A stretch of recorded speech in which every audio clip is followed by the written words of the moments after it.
Aray, paano nga ako nung... Sandali, ano yan? Sandali lang, babalikan kita. Ang bigat eh. Wait.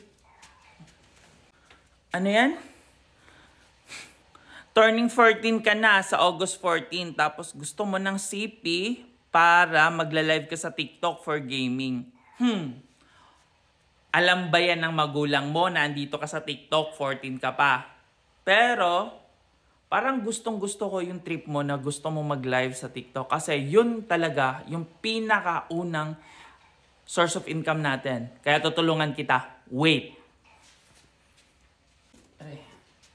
Ito. Ang dami kasing dumating na iPad kahapon. Bibigyan kita walang phone, iPad, pang gaming. Mas okay to kasi malaki, okay? Pero, ang tanong, nagawa mo na ba yung 3 mahiwagang steps? Pag nagawa mo na, send mo yung details mo sa akin, isend mo yung proof doon sa FB at IG natin, okay? Tawagin mo akong Boss Eds. Alam mo na yun! Huwag mong kalimutan mag-follow sa akin, ha? Sige, papadala ko to sa'yo. Send mo sa akin yung details mo. Dali, kaya ang bigat. Grabe.